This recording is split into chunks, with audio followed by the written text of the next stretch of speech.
তোমাদের ম্যাক্সিমামেরই paper final শেষ করে মডেল টেস্টে চলে আসছো, অ্যান্ড মডেল টেস্টের নাম্বার নিয়ে অনেকে হতাশায় ভুগতেছো। তো এটার একটা বড় কারণ কি বলি, এতদিন আমরা যেই পরীক্ষাগুলো দিতাম সেগুলো আমাদের ছিল ধরো কিছু পার্টিকুলার টপিকের উপর বা ধরো একটা সাবজেক্টের উপর।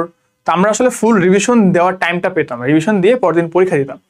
বাট এখন কেউ যদি মনে করে ভাই আমার কালকে ফুল মডেল টেস্ট, আমি আজকে রাতে পুরো মেডিকেল ভর্তি পরীক্ষার সিলেবাসটা পড়বো, এটা কিন্তু টেকনিক্যালি ইম্পসিবল, সম্ভব না। কিন্তু তুমি একটা নিজের রুটিন বানাবা, সেটা ফলো করবা, বা তোমার যেই ভুলগুলো আছে, তোমার যে উইক পয়েন্টগুলো আছে, যেসব টপিকে তুমি দুর্বল, সেগুলো এখন তোমার রিভিশন দেওয়ার টাইম, ঠিক আছে?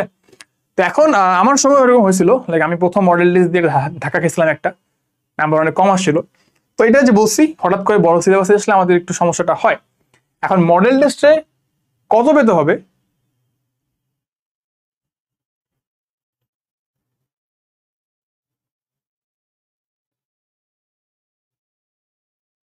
এই নাম্বারটা কিন্তু কারোর জন্য মানে পার্টিকুলারলি ফিক্স না, ঠিক আছে?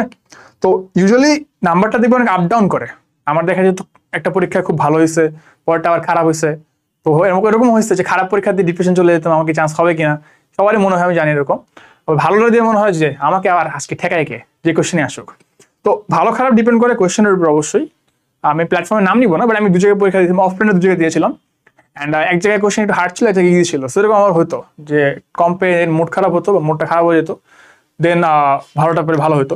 সো এই আপ ডাউন নিয়ে আসলে চিন্তা করার কোনো কারণ নেই। তোমার আসলে এখন খেয়াল রাখতে হবে একটা বিষয়, তোমার প্রোগ্রেস হচ্ছে কিনা, তোমার নিজের মারামারি নিজের সাথে, তোমার নিজের ফাইটটা নিজের সাথে। তোমার যদি প্রথম দিন তুমি যদি অ্যারাউন্ড 60-70 পাও, তোমার টার্গেট থাকবে নেক্সট পরীক্ষায় আমি যেন 70 পাই। যারা 70 করে পাচ্ছ, তোমার টার্গেট থাকবে নেক্সট পরীক্ষায় আমি যেন 80 পাই। যারা 80 পাচ্ছ, তাহলে টার্গেট থাকবে নেক্সট মডেল টেস্টে আমি যেন 90 তুলতে পারি। তো তোমার গ্রোথ হচ্ছে কিনা, তুমি কি আগাচ্ছ কিনা, তুমি তোমার ভুলগুলো ঠিক করতেছো কিনা। প্রতি সাবজেক্টে, প্রতি টপিকে আমাদের কিছু জায়গা থাকে যেখান থেকে কোশ্চেন আসলে আমরা পারি না। আমরা কিন্তু না পারা কোশ্চেনগুলি বারবার ভুল করি। তো তোমাদের কারো যদি এরকম না পারা টপিকগুলো ডেফিনিট মানে বের করা থাকে এতদিন পরীক্ষায়, তোমরা ওগুলো কারেক্ট করলে দেখবা নাম্বারটা জাম্প করে, ঠিক আছে? কারা 70 ঘরে পাচ্ছ, দেখবা যে নেক্সট পরীক্ষা 80 বাবা, তোমার ভুলগুলো কারেক্ট করে ফেলতে পারলে, ঠিক আছে? তো তোমার দেখতে হবে প্রোগ্রেস হচ্ছে কিনা। তো অল অ্যারাউন্ড আমি বলবো যারা মানে কারেন্টলি যে কোনো কোয়েশ্চেনে 70+ ধরে রাখতে পারতেছো, congratulations, you are good to go, খুব ভালো অবস্থানে আসো।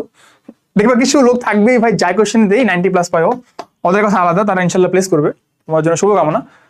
যারা হচ্ছে 60 বা 50 আসো, তোমাদের প্র্যাকটিস করতে হবে। তোমরা এমন না যে খুব লাইক পারো না, but you are good to go, তোমরা কিন্তু সম্ভাবনা হয়, ঠিক আছে? 70 আমরা ধরি মোটামুটি এক ভালো পজিশনে আছে চান্স পাওয়ার মতো। সো 60-50 এরাও কিন্তু পায়, এরাও কিন্তু চেষ্টা করলে, তোমাদের এখন থেকে চেষ্টা করো, তোমরা কিন্তু 70+ চলে আসতে পারো ইজিলি। তোমাদের এই পার্টিকুলার জায়গার ভুলগুলো ঠিক করলে 70+ চলে আসতে পারবা। তো মেইন কথা হচ্ছে তুমি দেখবা যে মডেল টেস্টের দুইটা জিনিস খেয়াল রাখবা। এক, তোমার নাম্বারের গ্রোথ হচ্ছে কিনা, ঠিক আছে? তুমি নিজের থেকে মানে তোমার আগামীকালের রেজাল্ট থেকে আজকের রেজাল্ট ভালো হয়েছে কিনা। সেকেন্ডলি দেখবা যে কম নাম্বার পেয়ে তোমার যদি ডিপ্রেশন না হয়, এটা যাতে কখনোই না হয়, ঠিক আছে? এটা একটা নেগেটিভ ফিডব্যাক, বুঝছো, লুপের মতো। কিরকম তোমাকে বলি, একদিন পরে খারাপ হওয়ার পরে তোমার মনে হতে পারে যে ভাই রেজাল্ট খারাপ হয়েছে, আমাকে তারা তো হবে না।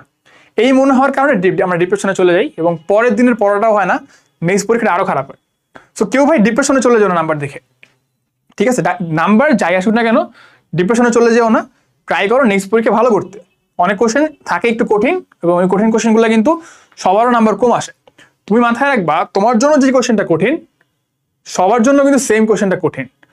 যে কোশ্চেনটা সহজ, সেটা তোমার জন্য যেমন সহজ, সবার জন্য কিন্তু কোশ্চেনটা সহজ, ঠিক আছে?